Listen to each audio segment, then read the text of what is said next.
예. 하세요. 예. 민주당 백승아 의원입니다. 먼저 후보자님 여성가족부 장관에 지명되신 점 축하드립니다. 감사합니다, 의원님. 공식적으로는 16개월이지만 잼버리 사태 이후에 여가부의 실질적 리더십 공백은 2년에 가깝습니다. 특히 윤석열 정부가 여성가족부 폐지 기조를 내세우면서 여가부의 권한 역할이 너무 크게 축소되었고, 그래서 딥페이크 성범죄 대응, 데이트 폭력 등 우리 국민의 삶과 안전에 중요한 이 현안에 있어서 여가부가 제대로 역할을 하지 못했던 것이 사실입니다. 오늘 인사청문회는 그동안 산적해 있던 이 일들을 해낼 후보자를 검증하는 자리라는 점에서 누구보다도 그 책임의 무게가 막중하셨을 걸로 생각이 되는데요. 3주간 인사청문회 준비하면서 어떤 소회를 느끼셨는지 한 말씀 부탁드립니다. 지난 3주간 여성가족부 관련된 업무뿐만이 아니라 제 자신에 대해서 돌아보는 시간을 가질 수 있었습니다. 아프기도 했고 한편으로는 감사한 시간이었습니다. 저로 인해 논란이 있었던 점에 대해서 송구스럽게 생각을 합니다. 그리고 그 논란 속에서 상처를 받았을 보좌진들께 심심한 사과를 드리는 바입니다. 제가 부족했던 점은 더 겸허하게 받아들이고, 그리고 앞으로 언행에 있어서 밑거름을 잘 삼아서 더 세심하게, 더 깊은 배려로 살아가도록 하겠습니다. 예. 그러니까 지명되신 이후에 이런 과도한 의혹 제기로 인해서 쉽지 않은 시간을 보내셨을 거라고 짐작이 되는데요. 저도 한 가지 여쭤보겠습니다. 좀 사실과 다르거나 과도하게 부풀려졌다는 인상을 받은 것들이 있어서요. 어제 한 언론에서 후보자 가족들이 위장 전입을 했다는 보도를 보았는데 위장 전입이 맞습니까? 그렇지 않습니다, 위원님. 네, 그럼 어떤 상황이었나요?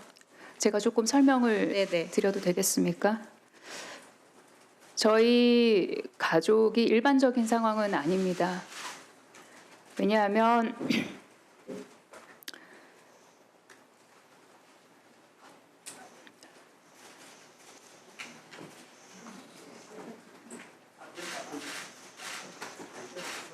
그러지 마세요.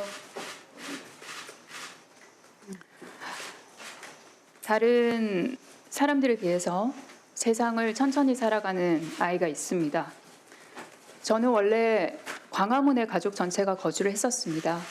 그런데 21대 총선 이후로 저희 지역구인 강서갑으로 이사를 하게 됐습니다. 아이가 여러 번의 전환기가 있었고 격동기가 있었습니다. 광화문에서 곧바로 모두를 강서로 옮기는 것이 저희 아이에겐 굉장히 가혹한 일이었습니다. 그리고 저희 배우자 또한 광화문 근처에서 회사를 다닙니다. 그래서 아이가 기존에 유지하고 있던 친구들과 자주 만날 수 있고 본인이 익숙한 환경에서 조금씩 강서로 적응할 수 있도록 광화문 집을 그대로 유지하였습니다.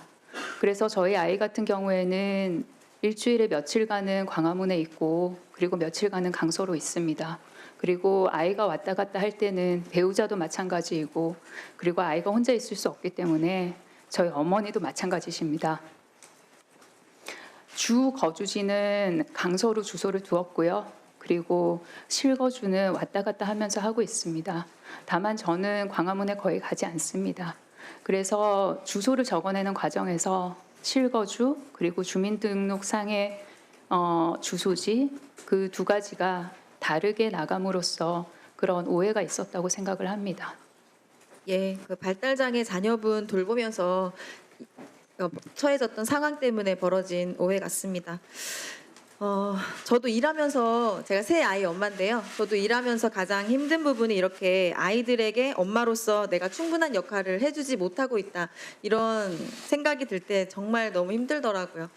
후보자께서도 이 자리에 계신 누구보다도 가족이나 뭐 자녀에 대한 미안함과 애틋함 또 고마움이 남다를 수밖에 없는 상황이라고 생각이 듭니다. 그래서 그런지 후보자께서 지명 첫날 사랑하는 국민께 내일은 나아질 거야 라는 희망을 드리고 그 희망을 정책이라는 확신으로 바꿔내겠다 이렇게 소감을 밝히셨는데 혹시 후보자께서 직접 작성하셨나요? 네, 네. 소감문도 그렇고 오늘 네. 모두 발언 말씀도 마찬가지고 제가 진심을 담아서 국민께 드리는 말씀입니다. 예, 저는 이 사랑, 또 희망, 확신 이런 단어가 마치 가족에게 말하는 진심으로 다가왔습니다. 그래서 그런 마음으로 국민들께 후보자의 가치와 철학, 또 정책이라는 확신으로 바꿔내겠다는 의지로 보였는데요. 후보자님께서 21대 국회의원으로 당선된 후에 아동, 장애인 돌봄 등 권익 보호와 복지 향상 위해서 다양한 노력, 또 실질적인 성과를 내셨더라고요.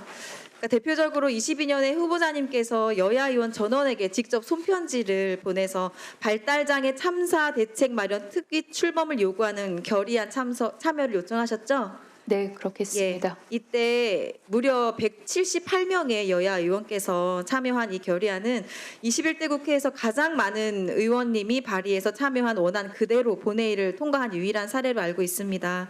결의안이 어떤 내용이었고 또 후보자께 어떤 의미였는지 직접 말씀해 주시기 바랍니다. 당시 제가 이 발달장애인 참사 대책 결의안을 발의했을 때가 22년도였습니다. 발의 시점쯤 해서 5년 동안 발달장애인을 살해한 부모의 숫자, 그리고 본인도 삶을 등진 숫자가 언론 보도된 것만 해도 30여 건이 넘었었습니다. 발달장애인을 돌보는 것이 어렵고 힘들겠다라고 짐작되는 것보다 더 거칠고 아픕니다. 관련해서 이 돌봄은 국가가 책임을 져야 하고, 그리고 국가가 책임을 지려면 그들이 어떻게 살아가는지 알아야 합니다.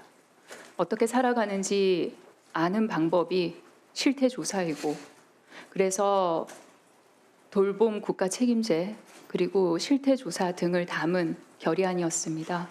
당시 여야 의원님들께 손편지를 한 장 한 장 써드렸고, 그리고 그 결과로 마음을 모아주셔서 198명이라는 공동 발의 숫자를 얻어낼 수 있었고, 그리고 수정하지 않고 원안 그대로 채택되는 성과도 있었습니다. 앞으로 더 잘 살피고 그리고 관련된 일들을 면밀하게 하도록 하겠습니다. 예, 알겠습니다. 자, 다음은 우리 서범수 의원님 발언해 주시기 바랍니다. 예.